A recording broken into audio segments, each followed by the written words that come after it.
और दोस्तों एक पोस्ट यहाँ पे हम लगा लेंगे। पहले तो 23,800 का निफ्टी का अपना पुट ऑप्शन है और इसे हमें 72 यहाँ से जंप आ सकता है और रेट हमें लेना है 72।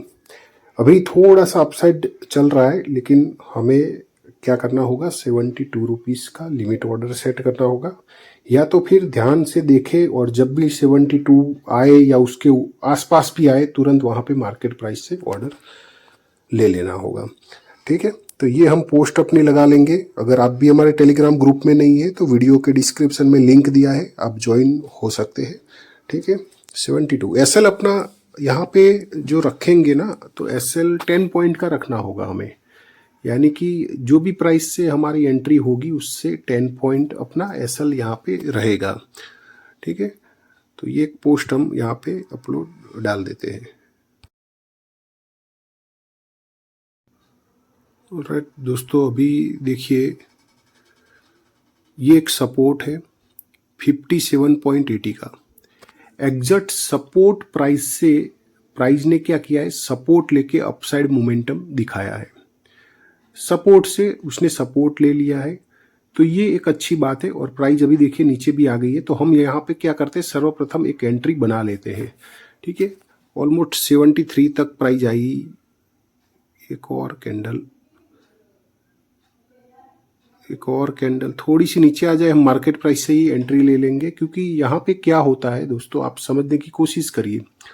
अगर हम सोचे कि यहाँ से हम थोड़ा डिस्काउंट रेट से बाइंग करें, यानी कि 65 से बाई करें या 66 से, तो ऐसा कभी कभार हो जाता है कि आपको 66 वाली प्राइस मिल जाए, लेकिन बहुत बार क्या करता है कि प्राइस वहां तक आती नहीं और तुरंत अपसाइड निकल जाती है। अपना जो टारगेट लेना होता है वो अचीव हो जाता है, उसके बाद प्राइस नीचे आती है। तो कोई बात नहीं, थोड़ा प्राइस को नीचे आने देंगे। ऑलमोस्ट 72 आएगा नहीं आएगा वो थोड़ा सा कहना मुश्किल हो जा रहा है, क्योंकि वो जो लो लगा है ना वो 71.45 का, तो आ तो जाना चाहिए। जैसे कोई रेड कैंडल यहाँ पे बनना शुरू होगी उसी में हमें मार्केट प्राइस से ले लेंगे, फिर चाहे वो किसी भी प्राइस से आ जाए। ठीक है, वो दिक्कत नहीं होगी। मुझे नहीं लगता है कि ज़्यादा यहाँ से प्राइस नीचे जा पाए, तो हमें 72 प्राइस बहुत ही बढ़िया प्राइस रहेगी लेने के लिए। यही होता है दोस्तों, ऑप्शन में आप बोलते हो कि मेरा स्टॉप लॉस ले जाता है जहाँ पे भी रखता हूँ, लेकिन एक स्टॉप लॉस लेने के लिए अगर आप देखिए, पहले मुझे एंट्री बना लेने दो। यहाँ पे ऑलमोस्ट मिल चुकी है प्राइस। चलिए, आप ये बता रहे हैं कि भाई स्टॉप लॉस मार्केट ले जाता है, तो आप सोचो कि आपने 2 लॉट लिए या 5 लॉट लिए या 10 लॉट लिए। ठीक है, तो ये 70 या 75 का रेट है। उससे आप कैलकुलेट करें कि आपको ट्रेड लेने के लिए कितने रुपये लगे। ठीक है, अब 72 का आपका स्टॉप लॉस है, आपने 2 लॉट लिए। 2 लॉट यानी 130 की क्वांटिटी होती है। अभी आप यहाँ पे स्टॉप लॉस यहाँ पे लगाते हो 10 पॉइंट का, तो 130 इंटू 10 करो तो 1300 रुपये के लिए प्राइस को नीचे 10 पॉइंट आना पड़ेगा आपका स्टॉप लॉस लेने के लिए। अब उतना प्राइस को नीचे लाने के लिए कितना पैसा लगेगा, सेलर्स को कितना पैसा लगेगा एक 1300 रुपये का स्टॉप लॉस लेने के लिए? तो आप समझो कि ऐसा नहीं होता है। आप बोलते हो कि स्टॉप लॉस हम सिस्टम में लगाए तो हमारा, आप गलत जगह पे एंट्री करते हो ना, इसलिए आपका स्टॉप लॉस जाता है। आप परफेक्ट जगह पे एंट्री करके आप 5 पॉइंट का भी स्टॉप लॉस लगा लोगे ना, तो वो आपका स्टॉप लॉस नहीं जाएगा। तो ये हमारा स्टॉप लॉस हो गया, एंट्री पॉइंट हो गई अपनी और 74 रुपीज़। ठीक है, स्टॉप लॉस हो गया अपना 10 पॉइंट का। नहीं लेना चाहिए, बिल्कुल नहीं लेना चाहिए। और यहाँ से एक मोमेंटम हमें देखने को मिलनी चाहिए, क्योंकि जिस हिसाब से हमारी ऑप्शन चेन की कंफर्मेशन हमें बता रही है कि यहाँ से प्रीमियम में सूटअप होना चाहिए, और वही कंफर्मेशन के हिसाब से हमें यहाँ पे डिसाइड करना था कि कौन से पॉइंट से हम एंट्री ले। तो यहाँ से प्राइस को नीचे नहीं जाना चाहिए। अभी आपको रेड कैंडल दिख रही है, हमारा स्टॉप लॉस 10 पॉइंट का लगा हुआ है, एंट्री हो चुकी है। प्राइस को यहीं से अपसाइड निकल जाना चाहिए और हमें 15 से 20 पॉइंट का टारगेट देना चाहिए। ठीक है, आप ये रेड कैंडल है देख के डरते हो कि ये रेड कैंडल है, यहाँ पे मैं कैसे एंट्री करूँ। अब जब ग्रीन कैंडल बनती है तब एंट्री के बारे में सोचते कि हाँ अप साइड जाएगा, लेकिन वो ग्रीन कैंडल पे एंट्री बनाओगे, उसके बाद रेड कैंडल बन जाएगी, आपका स्टॉप लॉस ले जाएगा। तो आपको समझना होगा कि एक तो मोमेंटम आने से जस्ट पहले पहले यहाँ पे आप देखिए कितनी बड़ी रेड कैंडल बनी, यहाँ पे एक छोटी सी रेड कैंडल, फिर भी हमें यहाँ पे एंट्री बनानी थी, क्योंकि इतना भी स्टॉप लॉस ये नहीं ले पाएगा जब तक ये ओआई एग्जिट नहीं होगा। इसको पहले जाना होगा अप साइड, उसके बाद वो नीचे आ सकता है। तो ये जो चांस है अपसाइड जाने के वो 80% यहाँ पे बने हुए हैं, और ये चांस हम निकालते हैं अपने ऑप्शन चेन के हिसाब से। तो यहाँ से नीचे जाने के चांस 20% के हैं हमारा स्टॉप लॉस लेने का, और 80% चांस ऐसे बने हुए हैं कि प्राइस अपसाइड जाए, मोमेंटम दिखाए और कुछ हमें प्रॉफिट बना के दे। तो ये होता है ऑप्शन चेन का पढ़ाई, जो हमें पता चलता है कि अब मोमेंटम आने वाली है, उससे पहले कि ये एक शांति है, और यहीं पे हमें क्या करना होगा, एंट्री बनाना होगा। भागती हुई कैंडल में एंट्री बनेगी, वो अलग कंडीशन होती है। तो वो सभी देखिए अलग अलग कंडीशनें होती है, जिस हिसाब से आपकी ओआई की कंफर्मेशन स्ट्रांग ओआई है या 1 से 2-3 ओआई एक साथ एग्जिट हो रहे तो बड़ी मोमेंटम आपको मिल सकती है। छोटा ओआई है तो आपको छोटी मोमेंटम मिलेगी, एक ही ग्रीन कैंडल बने आपको एग्जिट कर जाना पड़ेगा। कुछ ऐसी कंडीशनें होगी जहाँ पे आपको बैठे रहना पड़ेगा, आपको अपना प्रॉफिट बढ़ाना होगा, आपको वहाँ पे एग्जिट नहीं करना होगा, पेशेंस के साथ बैठना होगा। तो 2-3 अलग अलग कंडीशनें जो भी होती है उसी हिसाब से आपको चलना होगा। तो देखिए 74 के बाद क्या प्राइस उसके नीचे जा पा रही है? नहीं जा पा रही। क्यों नहीं जा पा रही है? क्योंकि वहाँ से नीचे कुछ भी नहीं है उसको खाने के लिए, उसको जाना पड़ेगा अपसाइड। जो भी स्टॉप लॉस है वो अपसाइड है, यानी कि 90 की प्राइस या 95 तक प्राइस को पहुँचना चाहिए, वहाँ पे हम प्रॉफिट को बुक करेंगे। यही सोच के हमने ट्रेड बनाया। ट्रेड बनाने के बाद प्राइस अभी भी उसी जगह पे है, तो अच्छी बात है, कोई बात नहीं। जब तक हमें लॉस नहीं दिखाता तब तक ठीक बात है, ठीक है। बाकी हमने सारी चीज़ें यहाँ पे बताई कि प्राइस को कैसे पकड़ा जाता है। यहाँ पे रेड कैंडल ग्रीन कैंडल का कोई मतलब नहीं होता है कि हाँ ग्रीन कैंडल बन रही है हम ट्रेड बनाए। वो प्राइस एक्शन वालों के लिए सही है कि प्राइस एक्शन के ऊपर जो ट्रेड करते हैं वो देखते होंगे रेड कैंडल ग्रीन कैंडल, ठीक बात है, रेड कैंडल ग्रीन कैंडल। लेकिन हमें क्या देखना है, सबसे इम्पोर्टेंट पॉइंट जो होता है कि मोमेंटम कौन लाने वाला है। क्या ये red candle green candle momentum लाने वाली है? नहीं, मोमेंटम तो वही लाएगा ना कि बाइंग उसमें होगी, तभी तो। आप सिंपल सा बात समझो ना कि कोई भी प्राइस अपसाइड क्यों जाएगी, उसमें बाइंग ज़्यादा होगी तो। और ज़्यादा बाइंग कोई रिटेलर या कोई छोटा क्वांटिटी वाला करेगा तो उससे कोई कैंडल बनने वाली नहीं है। जब कोई सेलर्स अपनी पोजीशन एग्जिट करता है तो वो बाइंग करता है, क्योंकि उसकी सेल ऑलरेडी पड़ी हुई पोजीशन को एग्जिट करना है तो बाइंग करके ही करना पड़ेगा। और उसके पास छोटी क्वांटिटी नहीं होती, वो बड़ी क्वांटिटी जब वो अपनी पोजीशन एग्जिट करने के लिए लगाता है तो वो प्रीमियम आपको देखने को मिलेगा। जैसे अभी ग्रीन कैंडल बन रही है, देखा, तो बस उसी हिसाब से ये है। और वो चीज़ जिस दिन आप समझ गए ना तो आपको पता चल जाएगा कि मुझे कहाँ पे ट्रेड लेना है, कहाँ पे नहीं लेना है, कहाँ पे इंतज़ार करना है, सारी चीज़ें पता चलने लगती है। तो ऑलमोस्ट देखिए प्राइस अब निकलना शुरू हो चुकी है, एक बार निकलने दो 85 के ऊपर, उसके बाद हमें यहाँ पे 15 से 20 पॉइंट लेने हैं, क्योंकि कोई बड़ा हुआ ही तो नहीं है, लेकिन हाँ उतना पॉइंट हमें लेना है तो उतना हम लेंगे, ठीक है। ऑलमोस्ट प्राइस 74 से 82 तक आई है, यानी 8 पॉइंट की मोमेंटम है, और 8-10 पॉइंट और बढ़े फिर हम वहाँ पे एग्जिट करेंगे। यही होता है भाई, छोटा स्टॉप लॉस और एक टारगेट अच्छा 1:2 का आप ले सकते हो। बस आपको सिर्फ ऑप्शन चेन पे नज़र बना के रखनी है, और जैसे ही आपकी कैलकुलेशन मैच कर जाए, सेट कर जाए, वहीं पे आपको ट्रेड ले लेना है। फिर वो रेड कैंडल ही क्यों ना हो, फिर रेड कैंडल से डर कैसा। तो 185 के ऊपर निकलने दो, ठीक है। उसके बाद 195 तक हमारा यहाँ पे टारगेट रह सकता है। ट्रेड अच्छी जगह से ही हुआ है, प्राइस तुरंत निकले ना भी निकले, क्योंकि जो ओआई हम टारगेट कर रहे हैं कोई बड़ा ओआई नहीं है, लेकिन हाँ उतना है कि हमें 15 से 20 पॉइंट दे दे, और तुरंत दे दे, टाइम ना लगाए। टाइम लगाने वाला काम हमें अच्छा नहीं लगता है। आपने देखा होगा कि जब भी हम ट्रेड बनाते हैं तो 5 से 10 मिनट बस बहुत हो गए, उससे ज़्यादा टाइम हमारा लगता नहीं है। तो ऐसे दिन में 3-4 ट्रेड हम बना लेते हैं, कभी कभार 5-6 ट्रेड भी हो जाते हैं। तो मार्केट के ऊपर होता है कि जिस हिसाब से मतलब सेलर्स बायर्स दोनों जब एक्टिव होते हैं ना एक मार्केट के अंदर, तो आपको ज़्यादा से ज़्यादा ट्रेड मिलेंगे। दोनों एक्टिव होंगे तो कोई एक तरफ ही एक्टिव होगा, कोई सेलर्स ही एक्टिव होगा, बायर्स नहीं होगा, मतलब आप समझ लो कि मार्केट वन वे जा रहा है, जिसे आप ट्रेंडिंग मार्केट बोलते हो, कि मार्केट गया एक ही तरफ चलता गया चलता गया चलता गया। रुक जाओ भैया, यहाँ पे 90 तक तो आ गई है प्राइस, एक और कैंडल का इंतजार कर लेते हैं।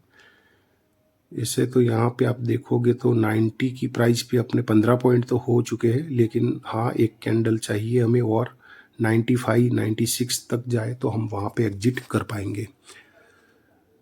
क्योंकि बात बनेगी ना तभी। ये इतना रिजेक्शन क्यों दे दिया? अब इसने रिजेक्शन थोड़ा ज़्यादा ही दे दिया,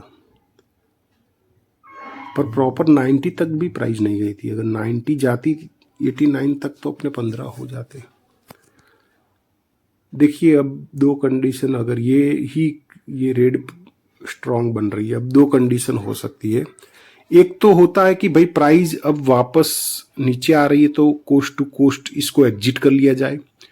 अगर आपने दूसरे ट्रेड बनाए, उसमें प्रॉफिट बनाया है, एसएल नहीं गए आज आपके, आप प्रॉफिट में है, तो आप 10 पॉइंट का एसएल के लिए भी इंतजार कर सकते हो। क्योंकि इसने प्रॉपर 15 पॉइंट दिखाए नहीं दिखाए थोड़ा मामला अलग है, इसलिए मैं थोड़ा इंतजार करेंगे भाई। ऐसा नहीं होगा, शायद एक बार एक मौका दे दे प्राइस, ठीक है। या तो 10 पॉइंट का स्टॉप लॉस दे देंगे, कोई बात नहीं, क्योंकि आगे हमने 4 से 5 ट्रेड ऐसे बना लिए हैं जिसमें हमने अच्छे पॉइंट कैप्चर किए हैं। तो इसमें अगर एसएल जाता है ऑलमोस्ट, देखिए टारगेट 1 पॉइंट के कारण, शायद 2 पॉइंट के कारण हमें पता था कि यहाँ पे जो ओआई है वो एक ही है, इस हिसाब से तो एग्जिट कर लेना चाहिए था। लेकिन ये एकदम से नीचे आ गया ना बड़ी रेड बना के।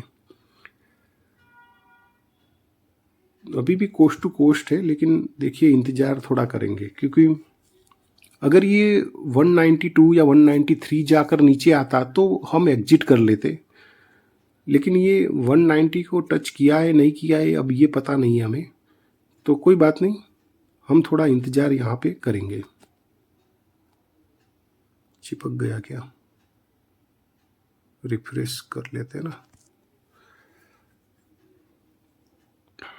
थोड़ा इंतजार करेंगे दोस्तों, इसमें कोई नहीं। ये 174 वापस आ गया, यहाँ से नीचे ना जाए और एक मोमेंटम अगर दिखा दे, 190 की भी दिखा देगा तो हम एग्जिट कर लेंगे। क्योंकि यहाँ पे देखिए ओआई है नहीं इतना कि हम बड़ी मोमेंटम के लिए बैठे, पर हाँ उतना ज़रूर है, लेकिन ये नीचे ही आ रहा है। तो हो सकता है, मुझे लगता है इसमें एसएल जाएगा, पर ये देखिए 190 को टच करके आया होगा तो एसएल ले जाने के चांस अब ज़्यादा है। 190 की प्राइस को टच किया है नहीं किया है, ले जाना। देखिए ये ग्रीन बन गई तो बन गई, बाकी एसएल चला जाएगा यहाँ पे। तो इसीलिए भाई छोटा सा स्टॉप लॉस रखो, तो एक आध स्टॉप लॉस अगर हो भी जाता है ना तो फर्क ना पड़े, ताकि आप 2-3 ट्रेड में अगर अर्निंग, अभी ये अच्छी ग्रीन बन गई है, यही ग्रीन बड़ी बन जाए तो एक होप मिल जाएगी कि हाँ इस बार 90 की प्राइस दिखा सकता है।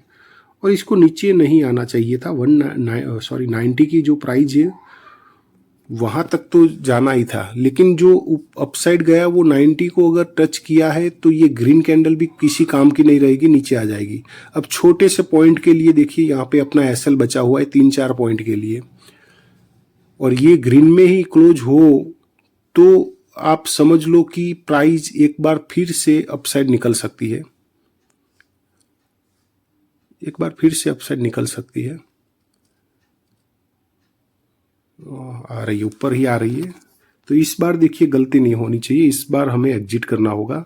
190 की प्राइस आनी चाहिए, लेकिन उससे पहले एग्जिट नहीं करेंगे, क्योंकि 90 को टच किया नहीं है शायद, इसीलिए प्राइस अपसाइड आ रही है। मैंने आपको क्या बताया था कि अगर 90 को टच करके प्राइस नीचे गई है तब तो वो एसएल ले जाएगी, लेकिन 90 को टच नहीं किया है तो प्राइस अपसाइड आएगी 90 तक तो आनी चाहिए, उसके बाद भले ही चाहे वो गिरे। तो यही तो एक सबसे अच्छी बात होती है अपने ऑप्शन चेन की, कि आप नीचे प्राइस आ रही है तो आपको डर लगेगा नहीं लगेगा, आपका कॉन्फिडेंस लेवल कितना हाई है इस ट्रेड को लेकर, टारगेट को लेकर। तब आप अपनी क्वांटिटी को मैनेज कर पाएंगे कि हाँ इस ट्रेड में मुझे कम क्वांटिटी लेनी चाहिए, इस ट्रेड में मुझे ज़्यादा क्वांटिटी लेनी चाहिए। वो आपका कॉन्फिडेंस लेवल उस हिसाब से बढ़ता है अपने ऑप्शन चेन की कंफर्मेशन के हिसाब से। और जब आपके 2-3 ट्रेड सही चले जाते हैं ना, आपका कॉन्फिडेंस लेवल वहाँ पे हाई हो जाता है कि हाँ मैं जो भी कंफर्मेशन है ऑप्शन चेन से ले रहा हूँ वो बिल्कुल सही है, और वहाँ पे हमें बेनिफिट भी देखने को मिल रहा है। तो एक्यूरेसी काफ़ी अच्छी है। अभी एक और कैंडल हमें चाहिए, 90 मिल जाए, वहाँ पे हम एग्जिट करेंगे। थोड़ा सा और वेट कर लेंगे। बाकी अब नीचे भी आता है, नीचे तो नहीं आए, देखो आना है तो 90 को टच करके आना चाहिए। ये एक लॉजिकल एक सेटअप बनता है उसको नीचे आने के लिए। डायरेक्ट नीचे आएगा, भले एसएल ले जाए, एसएल दे देंगे, लेकिन वो एसएल लेकर भी फिर वो अपसाइड आएगा ही आएगा, क्योंकि इसको अगर नीचे भी जाना है तो 90 को एक बार टच कर ले तो हाँ फिर वो जा सकता है। तो एक आध निकल तो जाना चाहिए, आ जाएगा, कोई दूरी नहीं है, इतनी दूरी नहीं है तो निकल जाना चाहिए। बस थोड़ा सा और एक आध कैंडल मिल जाएगी तो अपना काम यहाँ पे बन जाएगा। इतना भी नहीं है, छोटा सा पॉइंट है 90 वाला। अगर आपने भी देखिए टेलीग्राम नहीं ज्वाइन किया है तो वीडियो के डिस्क्रिप्शन में लिंक दिया है, आप ज्वाइन कर सकते हैं। क्योंकि नहीं समझ में आ रहा है कहाँ से कितना मोमेंटम आएगा, कब आएगा, तो हम मोमेंटम से पहले प्राइस को अपडेट कर देते हैं ताकि आप वहाँ पे उसका बेनिफिट ले पाओ। रुक क्यों रहा है ये समझ में नहीं आ रहा है। यहाँ पे प्राइस क्या कुछ हमें यहाँ पे देखना रह गया है क्या? ट्रेड लेने से पहले हमने सारी चीज़ें देखी थी तो उस हिसाब से ही ट्रेड लिया था, लेकिन अगर यहाँ से हाँ देखो निकल रहा है तो 90 आएगा तो हम एग्जिट कर लेंगे। क्योंकि देखिए ये यहीं पे अटक क्यों रहा है, क्योंकि इसको रुकना नहीं चाहिए था लॉजिकली। यहाँ से तो मोमेंटम दिखानी चाहिए थी,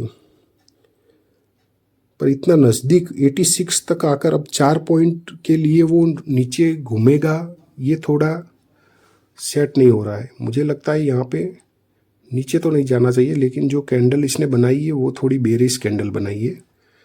कोई बात नहीं, अगर नीचे जाएगा तो और 2-5 मिनट लग जाएगी अपने टारगेट के लिए, और लगे हाथ दे देता है तो ठीक ही रहेगा। यही होता है भाई कि आपका पेशेंस। अब यहाँ पे अगर जवाब देखिए 89 आ चुका है, 90 अभी भी देखिए 90 को इसने टच नहीं किया है। थोड़ा सा रुकेंगे दोस्तों, ये एग्जैक्ट वहीं से रेजिस्टेंस ले रहा है जहाँ से नहीं लेना चाहिए इसको। थोड़ा सा रुको, ये अभी भी वही कर रहा है, देखिए 9 हाँ, यस। अब हम यहाँ पे एग्जिट कर लेंगे, ठीक है।